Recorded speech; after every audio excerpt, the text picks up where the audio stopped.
Welcome to the first episode of the Film Exiles. My name is Manu, and I will be your host as myself and a group of like-minded individuals share with you our love of film. We will not discuss Rotten Tomato scores or box office numbers. All that matters to us is the craft of filmmaking. We'll talk about a number of topics ranging from film, television, gaming, and anime. We'll do all that we can to meet art on its terms and speak about it in a respectful manner. With that said, I'd like to take a moment to introduce you to the cast that will join me. I'll begin by asking each of them what their top 3 films of all time are, so that you can get a general sense of who they are and what movies speak to them. We will have a rotating cast here, so each new guest will have to do this as well. After we've gone over our Exiles' top 3 best films of all time, we will take a closer look at the Oscars' new category, Best Popular Film, and we will finish off our first pod by reviewing and discussing the 2 new trailers that were released at San Diego Comic-Con by DC Comics, Aquaman and Shazam. So we're going to kick this thing off by going over our top 3 favorite films. Why don't we start with you, Worse? You think you can handle it?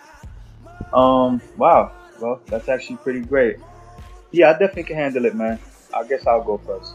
I'll take it from here. To anyone out there who's listening, I'll go by the name of Worse here forever, even though these days I'm chilling. I'm your fake intellectual, by the way. As Manu said, this is the top 3 films of all time, so I'm just going to start. This is not necessarily my top 3 because it's just so tough. I still managed to pick 3, which is The Godfather, The Dark Knight, and Inception. So I'm going to go on and start with The Godfather. One of those films that I don't even know how to really put it into words. If I did, I'd probably be here all day. But it's just such a great film. For those many who have seen it before, and for those who haven't, it's basically a film about a son who breaks away from his innocence to get into the family business after his father was set up by his own organization. One of the most important things about this film to me, man, it's basically the cinematography. I'm a big visual guy. Like, I love visual stuff. You know, I like the way it speaks to me. A film that was shot by actually Gordon Willis, for those who don't know, who's nicknamed the Prince of Darkness. Now, anyone who knows me knows that I love my dark shit.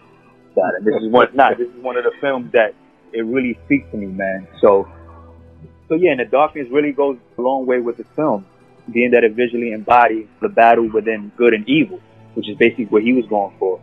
Most notably in the main character, Michael Corleone, which was a character that was portrayed by Al Pacino, one of the greatest actors of all time. So it's not just a typical gangster film, man. You know, it's very slow. It takes its time. It's very dark. You know, once again, I love the way he shot the film, man. I remember reading something and he said that he shot the film as a reflection of the movie Soul. In fact, the movie was so dark that Paramount panicked when they gave him the first copy. Like, they really wasn't with that.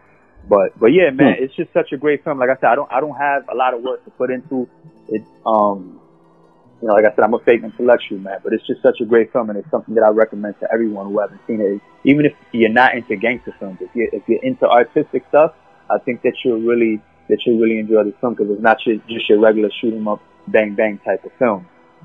But yeah, that's just basically it for my number 1, which is, you know, The Godfather, a masterpiece, by the way.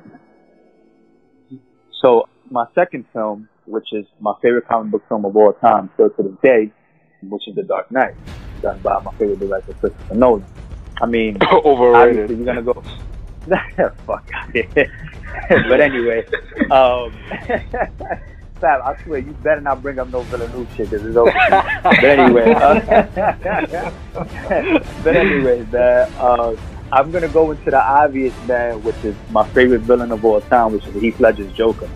Just a villain that, you know, he took it to the next level. The guy who basically played with the fragile line between being a hero and being a villain, and basically using the hero's moral code against him.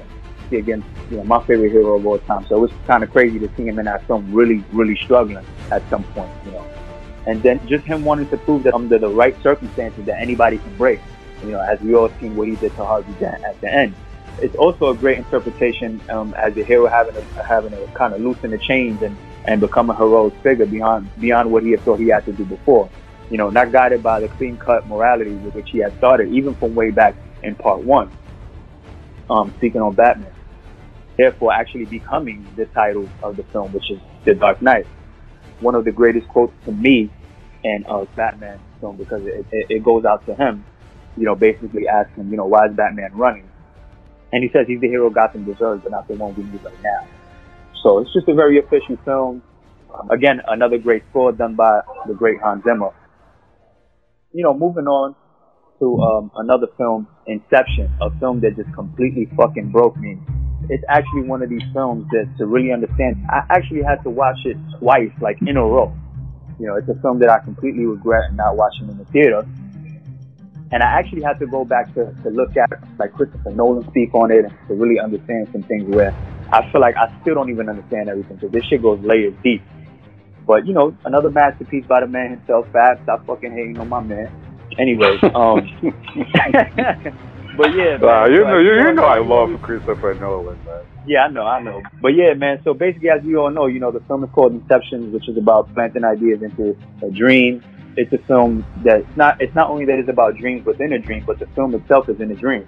I don't know if you guys ever heard Chris talk about it, but it's crazy that the film is basically an allegory of filmmaking. And I remember Chris talking about it, and he basically said that he uses the characters, it's like metaphorically making a film. So like, for instance, like Cobb is like the director. We all know he's the main guy, or whatever, played by Leonardo DiCaprio. Arthur, which is played by Jason Gordon-Levitt, who's his helper, and he's the guy who organizes things, is basically the producer. Ariadne, who's the architect of the dream, she's basically the production designer. Eames, which is played by Tom Hardy, who's an imitator, is basically the actor. Yusuf, who's the guy who makes the potions and, keeps the dreams going. He's basically a special effects guy. Sato, which is the big boss, the guy who hires them for it, is basically the studio executive. And Fisher, which is the guy that they after, for the idea, is basically the audience. And, I remember him saying that, man, it just completely blew me away. It was really, like, you really start to look at the film differently, especially if you like it. So, again, man, such a great film. As we know, it's a heist film. And, there's so many metaphors and symbols. Speaking of it, I actually watch it again now that we're talking about it, since, y'all made me think about it, man. But yeah, such a great film. Also, another film that has one of the, great Hans Zimmer scores, man. Actually, I think it's very underrated. A lot of people don't talk about it, especially for a Nolan film. So, once again, man, whoever haven't seen it, I recommend it, man. It's a masterpiece. Yes, you're definitely right.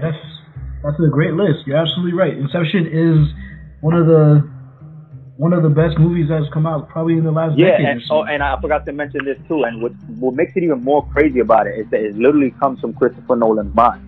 Like, he wrote it. Yeah, he worked on the script for over 10 years. 10 years. He kept going back. Yeah, he did. Literally, he started the script when he first got into Hollywood and just kind of wrote every year. He actually tried to tell the studio about it early on, and it kind of was like, we don't know, all the layers and stuff to it or whatever. But as he wrote more and kind of switched it up, and then obviously the fucking Dark Knight made $1 billion, where he could basically get anything. So he was able to get $180 million from him to make the film. So, to pay his dues.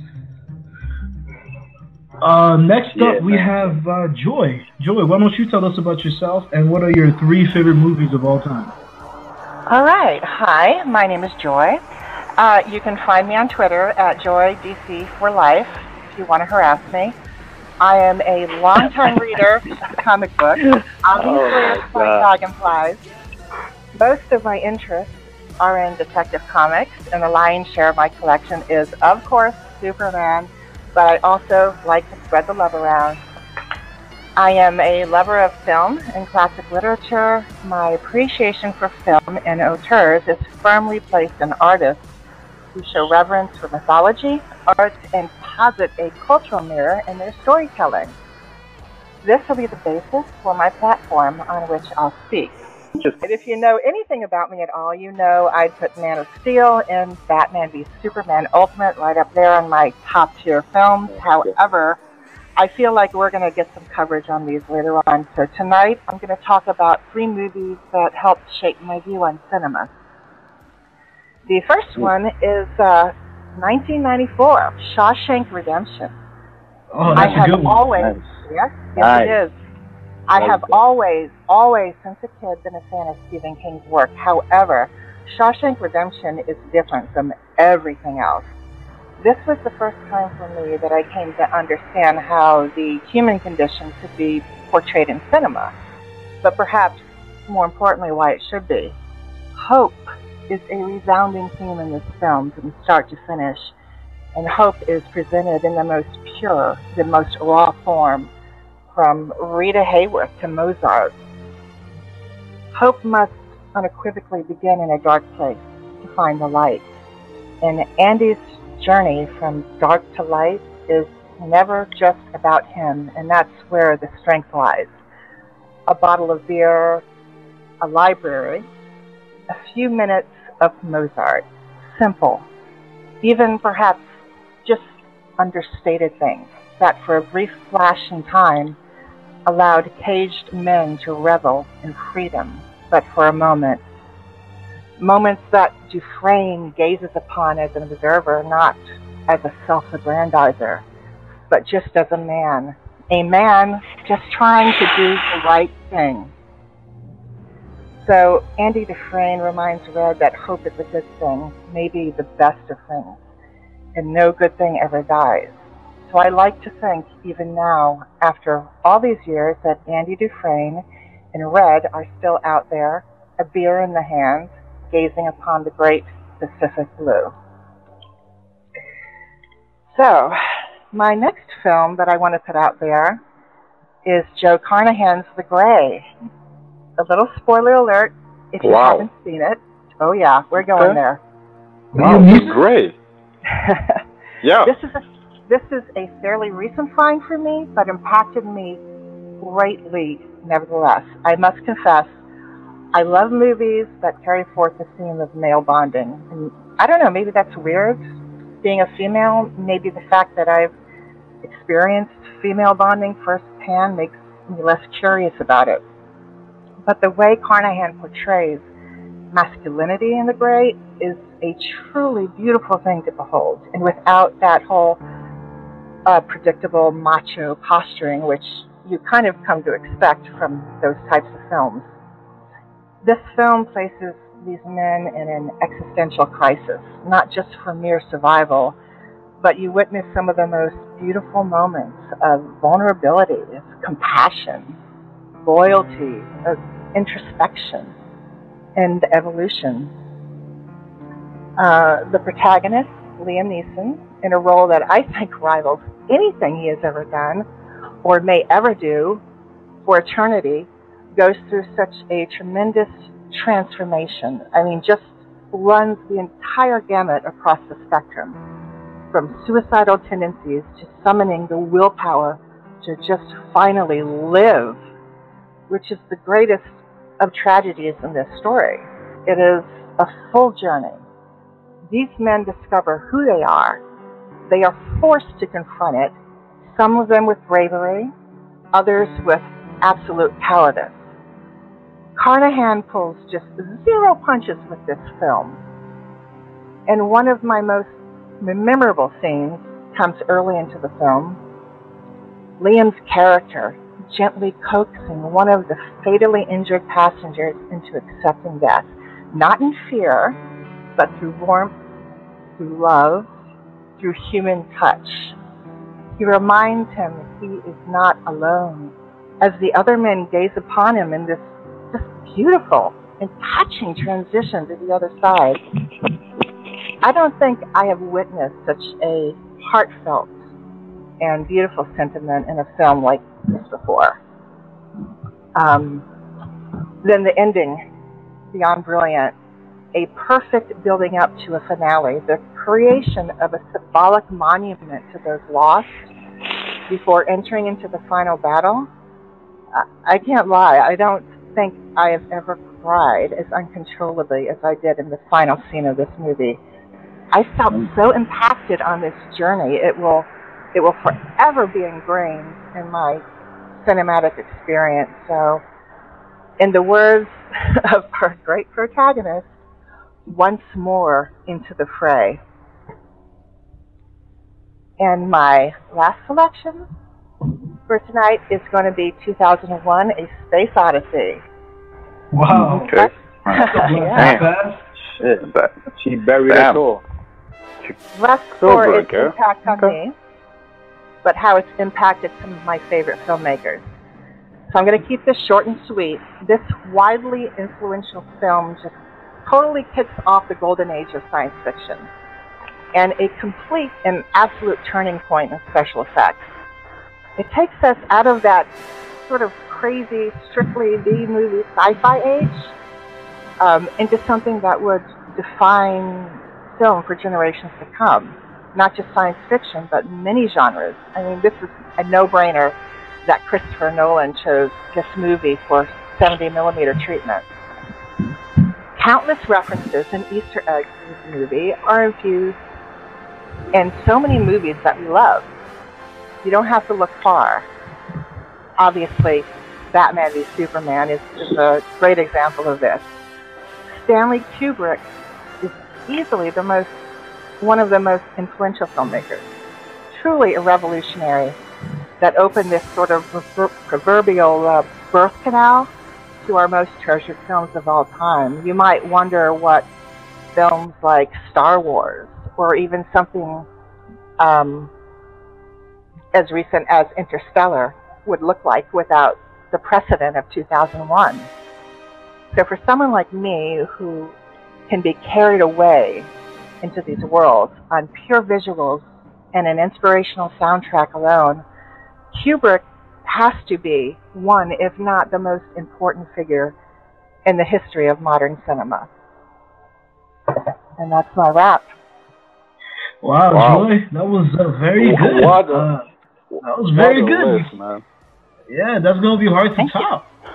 Well, luckily that's up to Fab. Fab is gonna have to find a way to top not only Joy's choices, but her beautiful description of why these films meant so much to her. And that's why I stayed away from American cinema and my choices. So.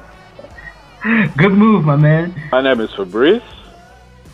I was born and raised in Cameroon, Africa. As you can tell from my accent, it's still there. My taste in film was mainly, how can I say, it was influenced by my dad, because growing up, he would watch a lot of Kung Fu movies, a lot of Indian movies. Like, now that we're in America, they would be described as foreign, but back then, everything was foreign to me, including American movies. So I grew up loving Kung Fu movies. So the two main movies I'm going to be talking about today are Hero, starring Jet Li, and directed by Zhang Yimou, who also directed House of the Flying Daggers. And he recently directed the not so great, The Great Wall. I don't know if you guys have heard of House of the Flying Daggers or Hero, but basically Hero happens during ancient China when all the kingdoms are at war, and you have the Qin Empire, and the ruler wants to unite all the different empires under his rule. And during this period, there are a lot of assassination attempts on his life, but none have been successful so far.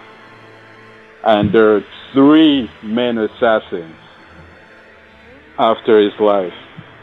They go by the names of Broken Sword, Flying Snow, and the main protagonist is basically Nameless. He goes by Nameless, and that's played by Jet Li. So Nameless comes in front of the king, saying he has been able to defeat all the assassins after his life, and he presents him with the different weapons. But the king is a little skeptical. So everyone who comes in front of him has to stay 100 paces away from him. You can't move any further. If you move any closer, you get killed. So basically the story unfolds, and Jet Li describes how he defeated those assassins, and that's how the story goes on. He tells his version of the story, but there's a little twist. So the king, at the end, gives his version of what he thinks happened. and the filmmakers, they show you how the other version may have happened. And it is, in my opinion, the most beautiful movie I've ever seen. Like the scenery, the martial arts, there's a lot of slow motion, a lot of fluid kung fu. It is very artistic. Like the violence, there is no blood. Nothing is done with, how can I say it? It is, I'll compare the martial arts to dancing, to maybe something like ballet. It is very beautiful to watch. If you're not into kung fu or Chinese movies, I would recommend Hero. Like, I don't want to spoil anything because there are a few twists and turns in the movie, but it is, in my opinion, the most beautiful movie I've ever watched. And wow, that is okay. Yeah, so Hero. My second movie is another Chinese movie called Fist of Legend. I don't know if any of you guys have watched it. Damn, probably. Go ahead, go on. Fist of Legend is another movie starring Jet Li, as you guys can see there's a theme here. Right. Actually, Fist of Legend is a remake of Bruce Lee's There you go. Fist That's of Fury. Right, right. So maybe a lot of more people are familiar with Fist of Fury. Personally, yeah, I prefer the remake. It's rare that happens, but I think the Jet Li version is better. It's better acted. It's better written. So basically, it happens during World War II when the Japanese invade China, and Jet Li is a student studying in a Japanese school, and he learns that his master back home has been killed in a martial arts battle. So he goes back home and challenges the person who apparently defeated his master and killed him. But to his surprise, he defeats the person easily. And he realizes there is no way that person could have killed his master. So he suspects that there was some foul play. And as he investigates, he discovers that his master was poisoned before the battle. And it was from the orders of a Japanese general. He ordered for Jet Li's master to be poisoned because he was gaining way too much influence with the Chinese people who were trying to revolt against the Japanese rule.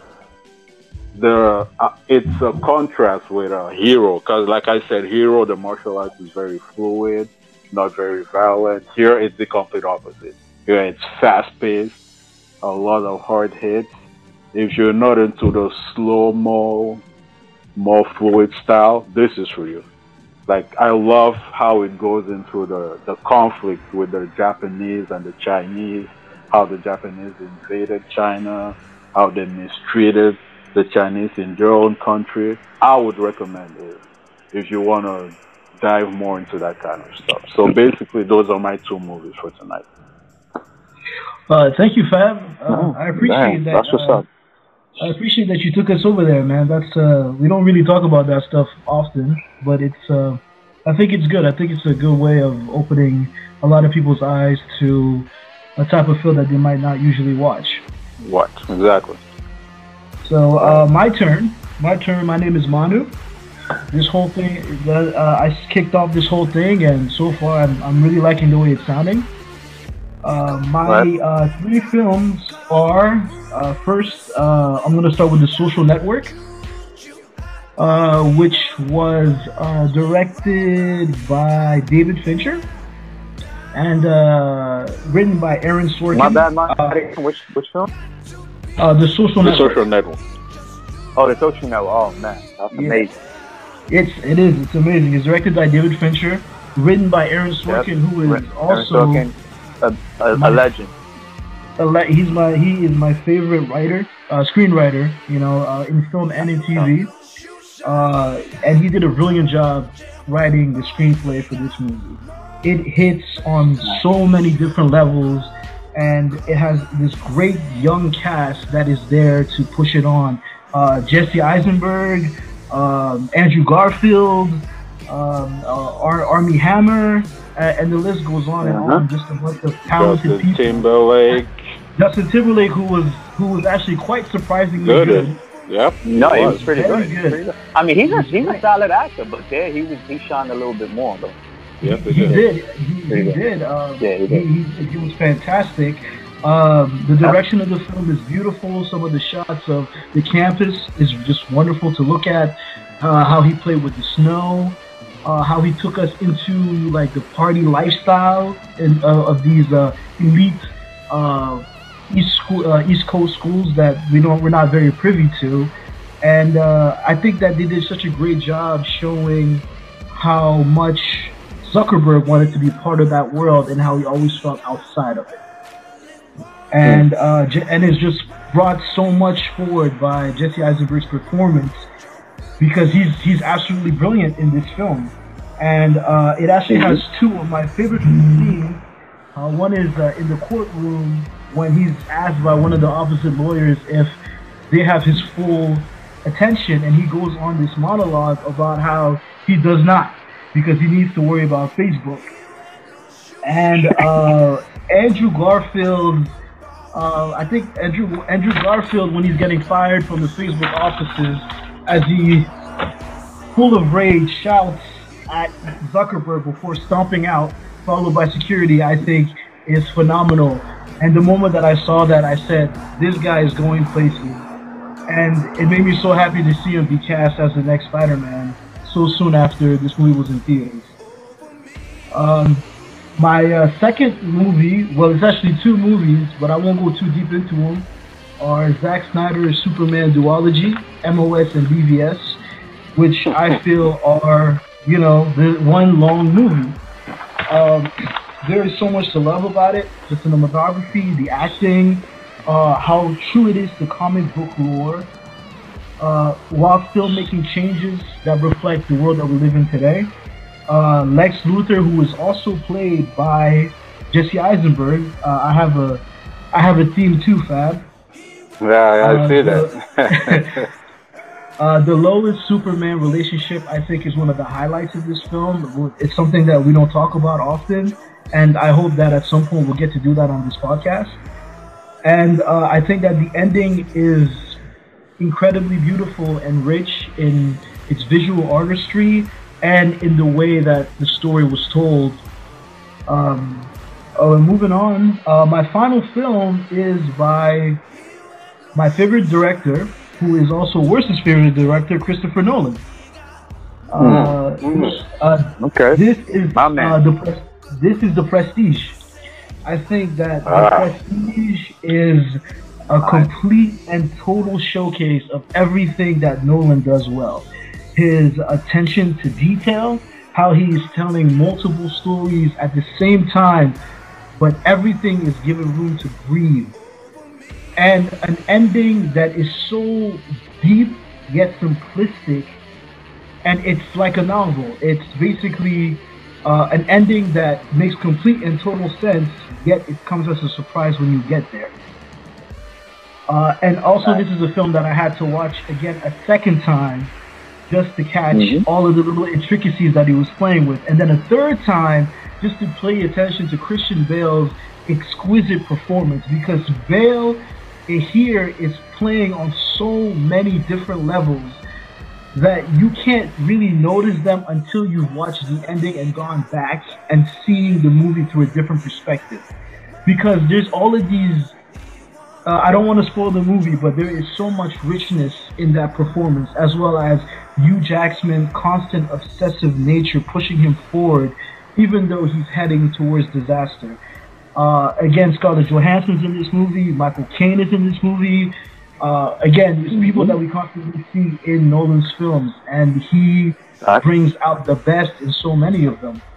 And another thing, something just like what we're said about how Inception is about filmmaking, so is magic in The Prestige. It is actually showing how close magic trick, of well manipulated and well presented magic trick can be basically a film. A film through the different acts of a magic trick. You have the three separate acts in the film, and I think that he shows off beautifully the parallels between the two, and how as authors, as directors, although they love their craft, we all want to be loved and adored for what we do. Some more than others, obviously, and also it has one of my favorite catchphrases. Are you watching closely? And that is what I take with me into this podcast. Are we watching closely? Are we watching these films the way that we are meant to? So, moving on from our favorite movies, it's been widely reported these past couple of days, that the Academy has decided to add a brand new category to its award show. This category represents, well, not all of the details are out yet, but so far it seems as though it's going to be for the most popular films of the year. So the decision has been met with a lot of controversy and harsh criticisms from the blogosphere, which I didn't expect. So what are your thoughts? Worst, why don't you get us started on that? Yeah, I said I was gonna get that started. Yeah, man, man, listen.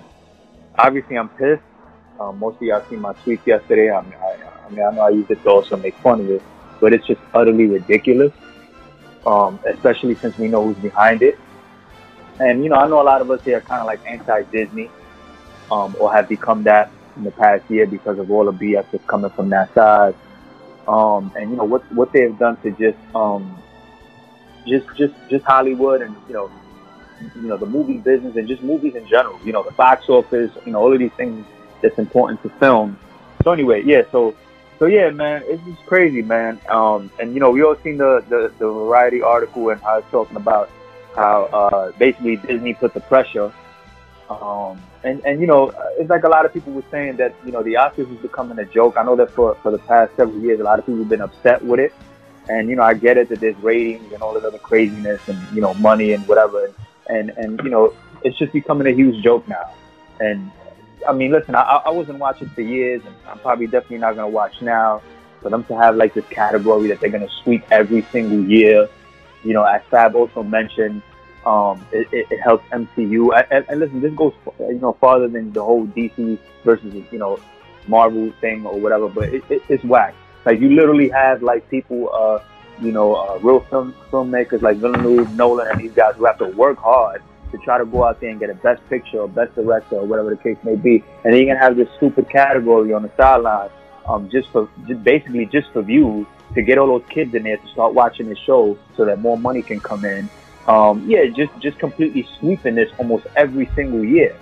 You know what I mean? It's like, it sucks, man. Especially with everything that's going on with films now.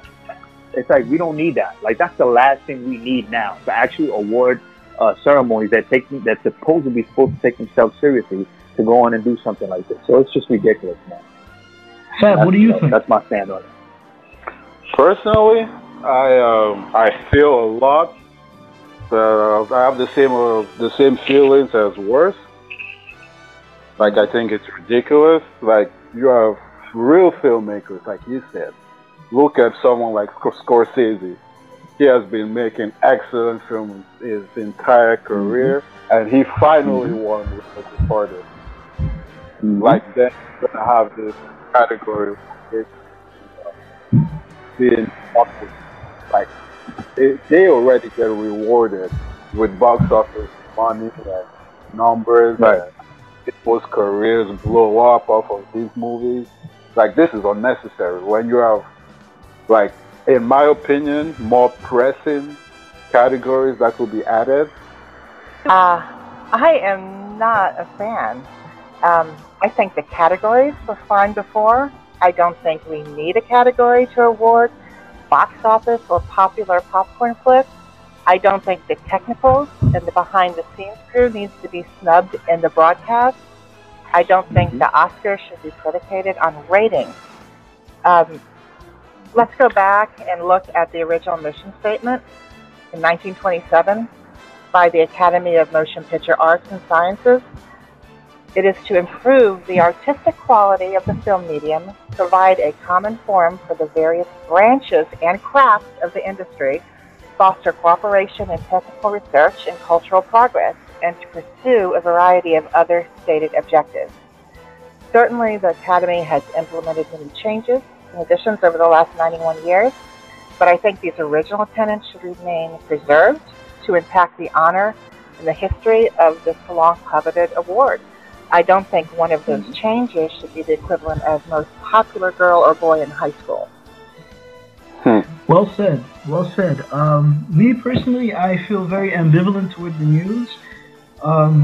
For years, I felt that the Academy has ignored many great films and entire categories because it didn't fit their very narrow definition of what it wanted, it to be.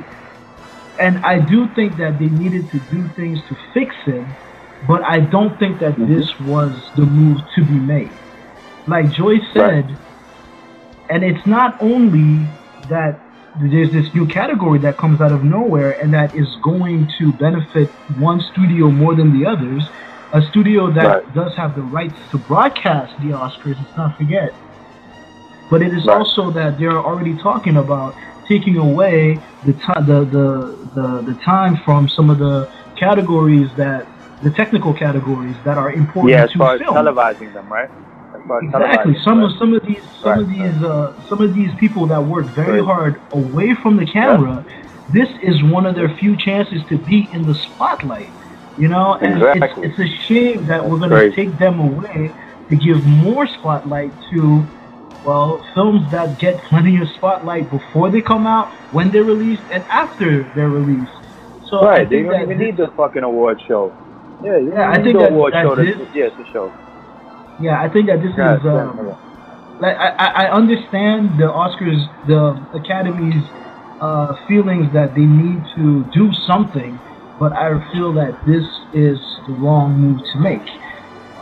As Fab was mentioning before, there are categories that we feel that should be added. Fab, what did you have in mind? Personally, I would say motion capture, an award for motion capture, and for stunts, because we have someone like we have actors like Andy Serkis, who has been doing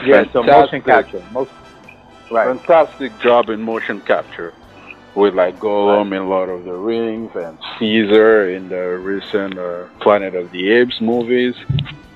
Like he has been killing it, and I felt more emotion from his motion capture characters than I have from a lot of humans playing roles in Hollywood or whatever.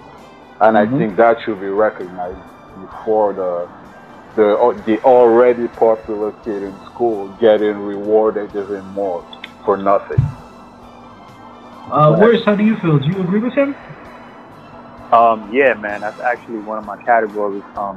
The first one that I have before all of those, actually being a category that's actually being fought by many people since the 90s, which is for stunt coordinators. You know, I think it's very messed up, man, that these people go out there and actually put their lives on the line. Literally, some have actually passed away. If I'm not mistaken, we had 2 last year who had passed. One being one of the females from I forgot her name, from the Deadpool 2 set. And you know, it's really messed up, man. And Fab, I think you had said this, or someone had said this on the timeline, where they said, man, they could have at least did that to honor her, like as in, you know, in terms of honoring her, bring out this category, you know, because there are actually people losing their lives, man. I think it's very important that people work really, really hard. I think that's one thing. I also, you know, me looking at many film reviews and, you know, channels that talk about films and everything, and, you know, as you guys know, I've been trying to get into a little bit of filmmaking myself. I'm going to be working on a few short films soon, and as I was looking through something, trying to look at like color grading and the importance of things like that. You know, I don't think a lot of people give the colorist much credit, and it's really, really something that's just one of the best things for a film, because it gives it its look. Like, it's so important. It's actually an art form. Like, it's really, really super tough, man. It really can impact your film in a different way. So many films have changed. You know, it's something that makes the cinematography pops out. Like, they kind of work hand in hand. You know what I mean? And, you know, it's something that's also overlooked, that a lot of people have brought up in Hollywood that should be acknowledged. And, you know, they've also just, you know, completely just ignored it. So I think that a colorist, I think that a stunt coordinator, and then also to what Fab was saying, adding to that, I think, you know, the voice actors too. You get what I'm saying? People that do stuff for motion capture and stuff like that. Like, it's very important, man. You know, you know, a lot of these performances, man, really touch you, and it really be the voice and the actor behind the character he's playing. You know, just because it's not really human, you know, doesn't mean anything, man. They've been doing it for a long time, man. Then you're gonna seriously tell me that all of a sudden you're gonna gloss, you know, you're just gonna completely go over all of that and just put like the most popular film. Like, I thought that's why there's all, you know, there's more like there's other award shows for that. You know what I'm saying? Like People's Choice and all this other stupid stuff or whatever. Yeah, I don't understand that. You know what I'm saying? Like, this is clearly a category that doesn't take itself seriously at all. Like, it's nonsense. It's complete and utter nonsense, man. I just don't get it. But, you know, are there any other categories that you would like, that you think that the Academy should have looked into? You know, before Fab and Worth talked, I was going to say I'm perfectly fine with it going back to the way it was. No additions, no detractions, but they make some really, really great points. You know, and I can't argue with them. If I were to add a new category, though, perhaps it should be most tortured artist. So we can get some of these snubbed filmmakers the kind of recognition that the Academy's mission statement seems so fond of. Y'all know what I'm talking about. Joy. That's not fair, because then Zach will get it literally every fucking year. Guys, before we go on this, I just wanted to say that'll be the Zack Snyder Award. That's what they're gonna call it. Like, I just wanted to say the stunt lady who died, her name was Joy Harris. Yeah. The one who died on the set of Deadpool 2. Oh, okay. All right. Thanks, Fab. Right. Yeah, thanks. Thank you, Fab. That's very good. That's good that we got good looking out, because I forgot her name. Yeah, me too. I actually don't have anything to add. You guys said almost anything that I was going to say. Mocap, voice, and stunt doubles do deserve more recognition than they get. And I'm not even just talking about the Academy. I am talking about everywhere. Even us, when we talk about film, we oftentimes do overlook the stunt doubles. I think very recently, Holy Batcast, Andy DiGenova's excellent Batman podcast, had Richard Coltrane, I think that's how you pronounce his name, who is the stunt double for Ben Affleck on PBS. Yeah, that's him. Yeah. And when he talks about the work that they put in, that really opened my eyes to how much these guys do, what they put their bodies through, how much of themselves they put into their craft, because they work just as hard, if not harder, than a lot of people that are in the limelight every day. Correct. I mean, imagine wearing that Batman rubber suit for hours upon hours, and you're not just wearing the suit, you're doing complicated martial arts movements within them. And I really think that these people deserve more recognition for what they do. You guys mentioned Andy Serkis. How he did not get an Oscar nomination for his work as Caesar in Planet of the Apes, and those is still something that is unforgivable to me. Talking about stuntmen, I just saw this the other day, and I didn't realize this, but Albert Valderes is a stuntman for Henry Cavill's Superman. And in the scene in BVS where Batman is swinging him through the columns, Albert is actually swinging through the air in that scene. That's the part of of him flying around the room, that is not CGI. Oh, yeah, that is that's just right. kind of We've seen it. Yeah, you're right. Yeah, you're right. You're right. Wow, of course, they add the column post, but they're actually swinging this guy on a rope around this room. That's crazy. Yeah, that's it is. No, that's not. It is. These guys go above and beyond. They do everything that's asked of them, and I just feel like we never give them enough credit. We never talk about them enough, and I feel like that's something that the Academy could do something to change that perception. Right. I'll tell you one thing though. You know, he'd be upset if they were to ever make that category. Right. I think about someone who'd be upset. The nigga who working on a Mission Impossible film, because that nigga Tom Cruise is not letting you do nothing. Yo, my man does everything.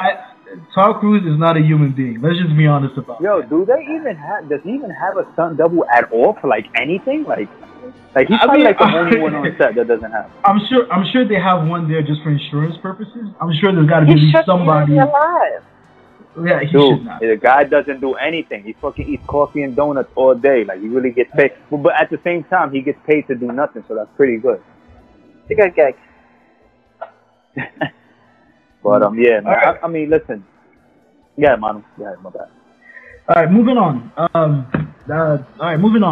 So, we are in August, which means that just last month was Comic-Con. Right. So during Comic-Con, the DCEU were, I think, the biggest draw this year since Marvel and Star Wars decided not to show up, and they blessed the con with 2 trailers for their upcoming movies, Aquaman and Shazam. Correct. Aquaman and Shazam. So we're gonna talk about them briefly. The first time that I saw the Aquaman trailer, I didn't like it very much. We have been hearing from James Wan for months that he was waiting to make sure that everything was right, to make sure that everything was perfect. But I feel that there were still some parts that were lacking. But overall, after seeing it more often and once today in the theater, I've actually grown to like it a little bit more. I think that some of the shots are beautiful. I really like that the scene of Arthur as a child at the aquarium. I think it's very reminiscent of what we've seen in Man of Steel and Wonder Woman, and of this importance in the DCEU about being children and how your life as a child influences the hero that you become. We saw it with Superman, we saw it briefly again with Batman, and we saw it with Wonder Woman in her own movie, and now it looks like we're going to get the same treatment with Arthur in Aquaman. So I really do like that, to see that the childhood of these heroes remains just as important as it once was. I also liked how good Atlantis looked. I was very excited and nervous about how it was all going to turn out, but I really liked what they did. I was expecting something more, I guess, more new, because it did seem like things that I had seen before in Avatar and in Avatar before, and in the Luc Besson's movie from last year. The name is escaping me right now. With Dave DeHaan. Valerian. Yeah, Valerian. Yeah. But I did like a lot of what we saw with the battles underwater. I loved Mera's look. I think that I do think that Amber Heard is going to surprise a lot of people in this role. I think she's going to do very well. I do like Jason Momoa as Aquaman, but I did not like the one-liners that we saw, particularly Permission to Come on Board, Worst Pep Talk Ever. Those were a little hard for me to swallow, because he's such just massive and imposing figure. To kind of see him saying those lines, it felt very stilted. At least in the trailer, they might be better off in the movie themselves. I was very disappointed that the musical track was a rehash.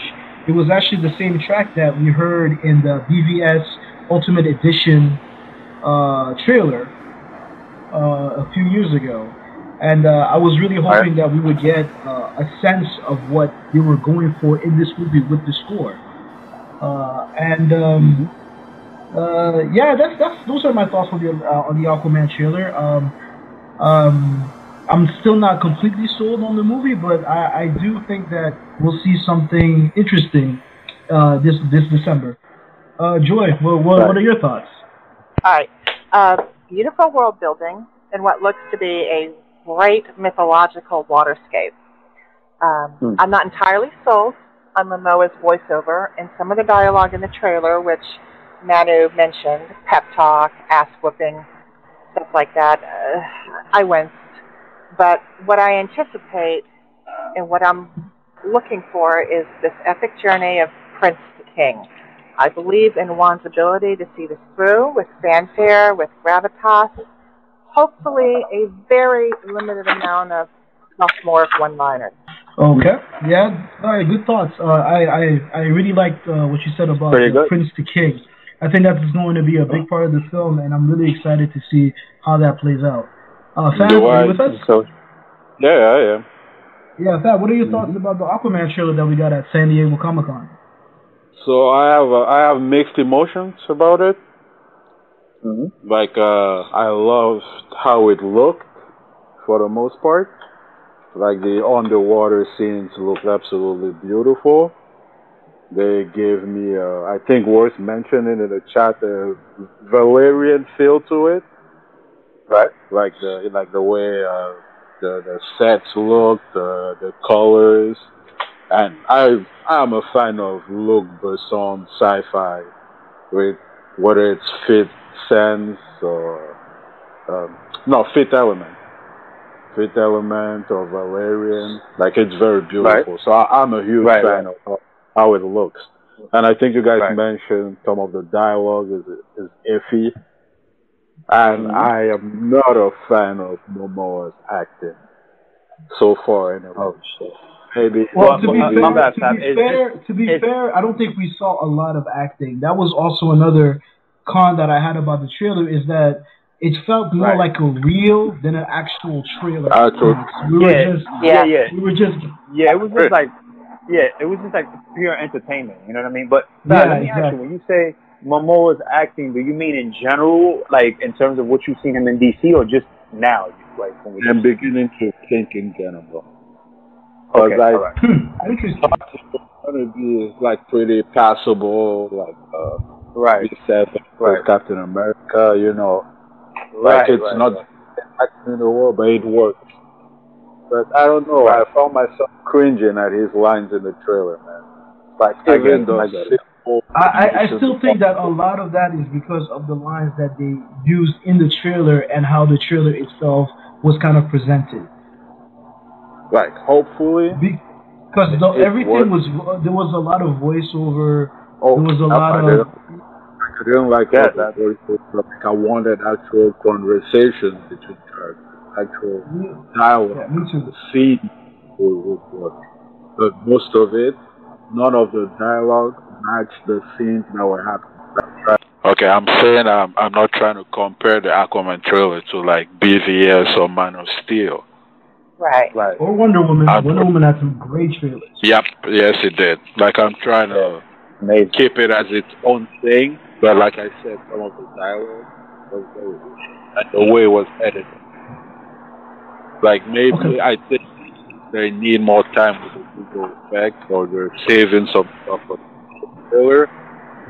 But I wasn't entirely impressed with this one. I like the visual, how it looks, but everything else was very good. Okay. Worse, why don't you tell us what you thought about the Aquaman trailer? Oh man, I actually loved the trailer. I actually really did. Maybe it's because I was going in with a different mindset than you guys. Obviously, I've read a lot of James Wan interviews and stuff on how he was going to approach this film, and just me knowing, me being a fan of James Wan and his past movies.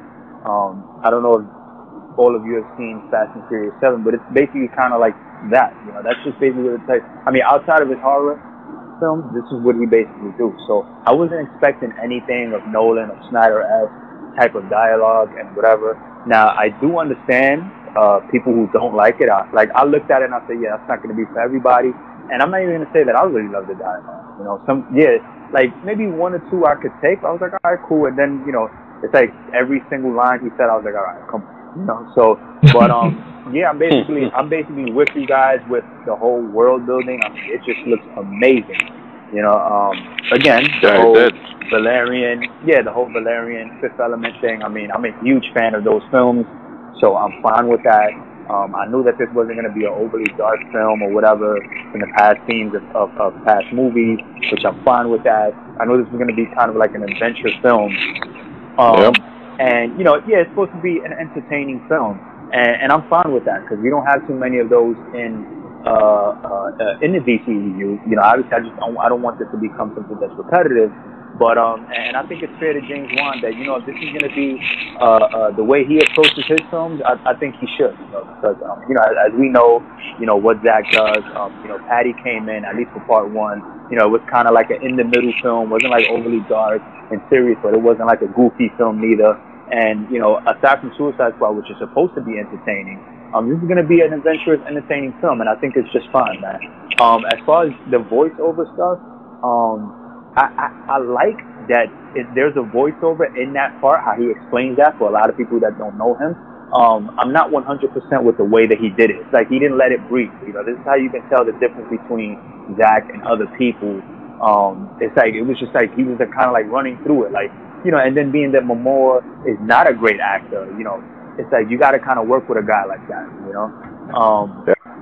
So yeah, that, you know, but it, you know, it was pretty cool that James Wan wanted that like that in the trailer. I just wish it would have been done a little bit better. I do love the costumes. I love all of them, everything I've seen, especially Black Manta. You know, I expected something to be more techy, like that's what I wanted.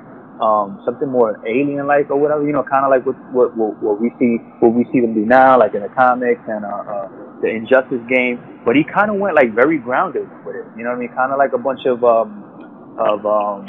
you know, submarine thieves or whatever. You know, it's like, you know, basically submarine suits or whatever. I think that's pretty cool. He looks great.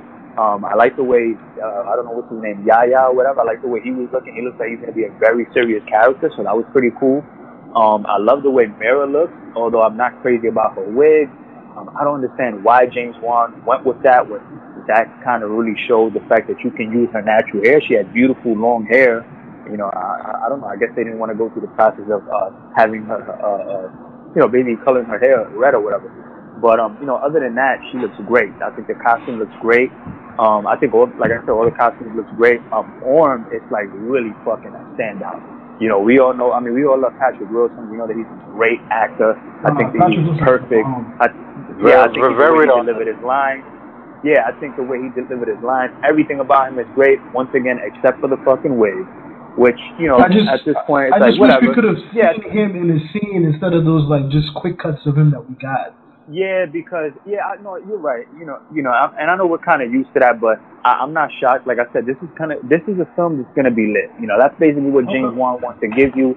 And so I kind of knew that. I kind of went into that. I expected that, and that's what he gave me. But now going to what you were saying, Manu, I love the stuff, how he started off with Aquaman being a kid. Obviously, we see him being a baby, his mom holding him, then he's a kid. We see him being bullied, and how he speaks to the fishes. It didn't really seem corny to me. And, you know, that was something that I was worried about. Like, okay, are they going to do that in the film? How would it look? And you know, that's like an early on thing from when he's a kid. So I think that's pretty dope, man. I mean, obviously some stuff needs some work. It's not perfect, but for basically what James Wan was basically telling us that he was going for. We all know that he's not Zach. Now he's telling a lot of people, you know, we gotta start leaving that at the door and start giving these filmmakers a chance to shine on their own and see, you know, and kind of grade them on their own, you know, on their own ways and stuff like that, or how they make their films. And I think we'll look at things pretty different. So far, I'm very hyped, man. To be honest with you, I don't even really need to see any more trailers, Manu. You know how I get down. I did it with Wonder Woman. I did it with other films.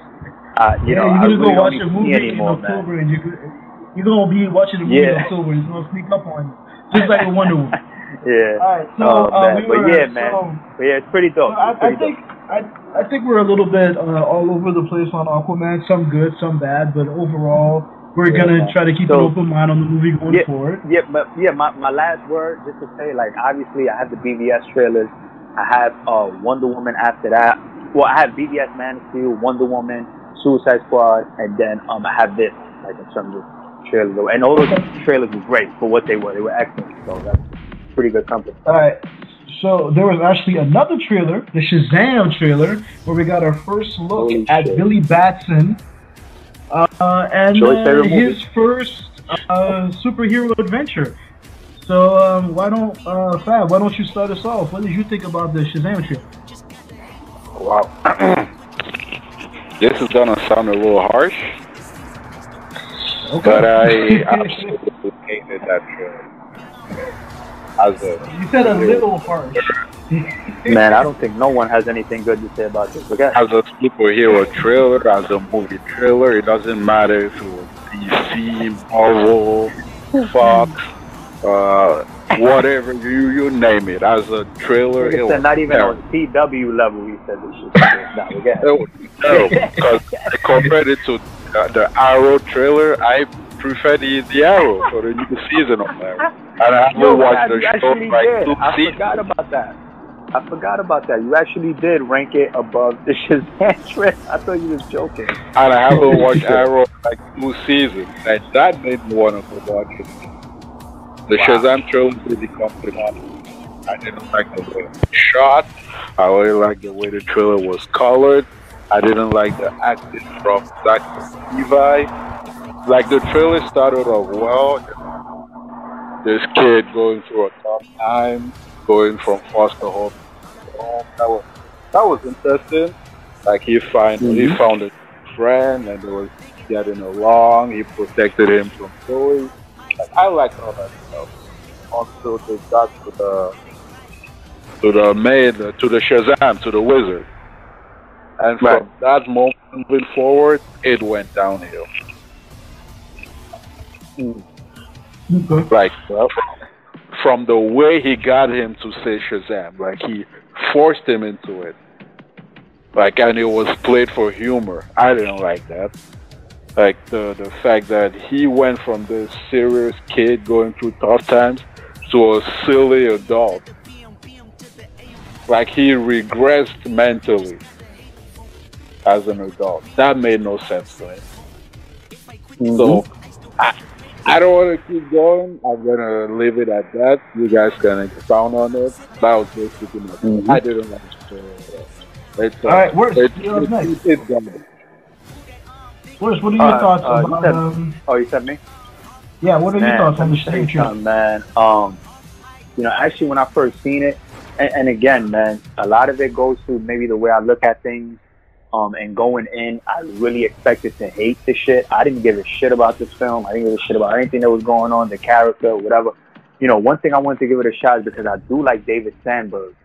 And so I said, you know what, whatever. So anyway, I go into the trailer and, basically kind of like that, man. The first half, it kind of felt like different. It was interesting. I really, really like, probably the only thing that I like about it is Billy Batson. He's pretty good. I like that he was like kind of like this troubled kid. And I actually liked his friend. I don't even know the goddamn name because I don't know these characters like that. They were both pretty dope. And then, I guess like the payoff, right, which is supposed to be Shazam, Zachary Levi's character. And once he turns into Shazam, it's like the whole trailer goes to shit. Like, it's like everything changed. The color grading changed. It's like everything got super cheap. Forget the visual effects was bad. Like, they were not. They were nothing. It was just like a bunch of fucking smoke or whatever. Like, I didn't get it. I'm just like, wow. Like, and as most of you probably know, if you was in the chat, I actually tried to give Zach. I don't know much about him, but I tried to give him a shot. I think just like anyone else. And yeah, matter of fact, Sad, you was there because you was trying to give him a shot too. When Lupe was shitting on him, and it's like, man, he is really looking bad. He is not looking good at all. The humor did not really land with me, except for one part when he said that he couldn't pee in the suit. But outside of that, I just didn't get it. I didn't like almost anything that was going on. I mean, it just looked bad. It just looked cheap. The color grading, I mean, that is the first DCU film that the color grading, like, it just looked really bad. So I don't know. You know, I'm trying to be optimistic for Sandberg. I heard him explain himself a couple of times and say that, you know, visual effects is not really on there yet and all this other stuff. And I'm going to give him a second shot with another trailer, but it's just not a good trailer. Because, you know, the only thing that really shines in that trailer is Billy Batson. Joey, what about yourself? What do you think? Shazam! All right. The best part of this trailer were the interactions with Billy and his foster brother. It was genuine and interesting. I feel that this genre, and here it comes, has to put up with such a dire expectation that we actually require them to send us barely passable works in progress almost a year out before the movie is scheduled to premiere. Why are we doing this? Why is this happening? I think partially Shazam is a result of this, right down to uncompleted and as a result of underwhelming VFX. Make no mistake, there is spectacle to Shazam. It's a piece of his puzzle. The very first Shazam trailer should excite me right down to the bone, and I'd rather see a more completed trailer 6 months from now rather than one that dampens my interest today. I mean, I know Shazam is coming. We all know Shazam is coming. We can be excited for that simple fact. When I get my first peek, I need to be wowed, but I wasn't. I hope the movie is closer in tone to the kid-sized kid interaction. I liked the dark humor here. Yeah, the dark humor was really cool. It was like the whole Game of Thrones thing. I love that. Oh yeah, that was dope. No, that's dope. That's dope. But I'm not entirely sold on the Shazam-sized scenes. Whether he's telling some guy that he's dead or is advertising diabetes with a case of soda. I want to believe Shazam is still Billy, and I'm just not there yet. You know, David Sandberg responding to fans on Twitter is the best thing happening with Shazam right now. So I want to believe he's going to work this out and that he's going to have a great point of view in the end. So, you know, I'm rooting for the guy. I agree. I actually agree with a lot of the points that all three of you made. I really enjoyed the first half of the trailer. I love what we were seeing with Billy Batson. What's his name again? Asher Angel, who plays him. I did not know what to expect of him. I did not know what to expect from him. He is on this Andy Mack TV show that my niece and nephew make me watch all the time, and I'm not a big fan. Yeah, he's a Disney kid, right? Yeah, but I did like what he brought to Billy Batson. I think that he had this good mix of like broken, yet trying to find himself. And actually, my favorite part of the entire trailer is when he tries to help his new disabled brother. I felt that showed exactly what kind of character he was in a very little bit of time. But aside from that, there wasn't much to get excited about.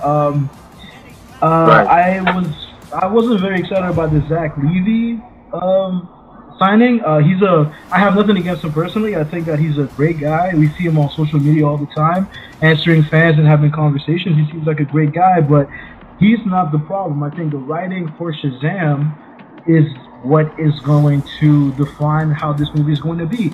Have him dancing. I know that dance has a name. I don't know what it's called. And acting all goofy. It's just such a kick to what we had seen like 30 seconds before he made the change. So so I again, like Joy said, let's hope that the end product is more like the first half and not exactly what we see in the second half. But what does worry me in this trailer is this, and again, it's kind of the same thing that worries me about some of the dialogue that we saw in the Aquaman trailer, and is this constant need to comfort and to make sure that everybody knows that there's going to be humor, there's going to be fun, and you know, like I feel like there's this constant need to remind people of that. And with the current situation and climate, and this is stuff that we're all going to talk about in the future, I feel like these trailers are showing us already what effect these expectations are having on these films. Because Billy Batson is a kid, but Billy Batson is not any kid.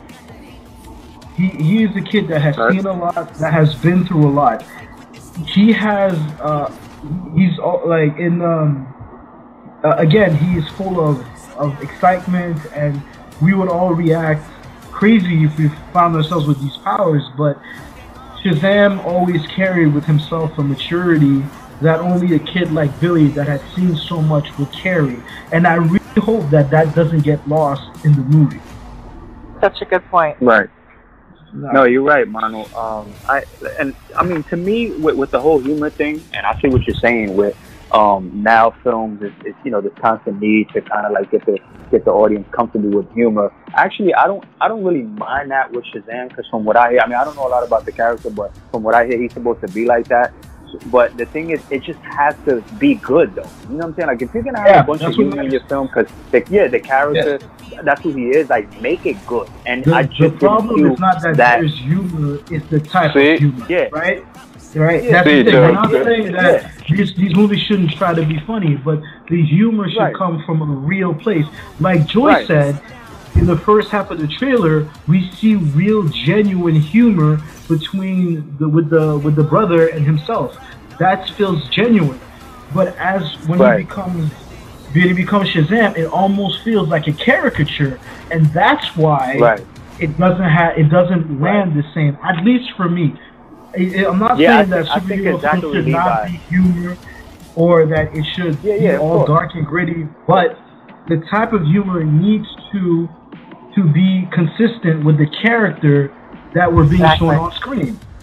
And I agree. And again, the problem with the trailer in Shazam is not that there's humor, is that the humor is such a huge departure from the character that we're introduced to so early on in the film. And the biggest the biggest misconception with Shazam is that he's goofy. He's not. He's just an adult with a childlike mentality. But he is not goofy at all. But he's I get what you mean. Like, and I saw none of that from the dancing, playing around that we saw in the second half of the trailer. So that was the problem. So. Yeah, I hate. Oh my god, that dancing part! I just wanted to kick the screen when I seen that. But seriously, it's like I said, I don't think Levi did anything. But we've been through everything that I have planned out for us to talk about tonight, and I just wanted to take a real quick second and thank you all for coming in and talking with me, and everybody that took the time to listen. And I hope that you enjoyed yourself and that you'll check back in when we post our next episode. Do any other of you have any closing thoughts before we end the podcast? Oh man, I mean, not really. I think you did a great job, man. You know, once again, I got to get with you and you know, kind of do some other stuff. But for right now, I think it's great, man. I had a great time today speaking to all of them, for real. I did too. It was good. So if anybody is still out there listening, we would love to hear your thoughts, your suggestions, any ideas about topics, things that you'd like for us to talk about. You can either reach us on the Film Exiles Twitter page, which is at Film Exiles, or you can reach us at Gmail at filmexiles@gmail.com. My personal Twitter is at manunited1086. And what about you, Joy? Joy for no, that's not right. Joy DC for life. That's where you can find me. Every time Joy says that, it reminds me when what's that guy's name? Jeff Snyder or whatever the fuck his name is. When he trolled Joy, he said every time he got DC in her, it has to be somebody with DC for life. Yeah, I almost lost it. And Joy said, I don't spoke to that guy. Joy, you still what was that now? All right, we got 30 seconds left, so let's just say good night. I'll talk to you guys later. Yeah, man. All right, good night.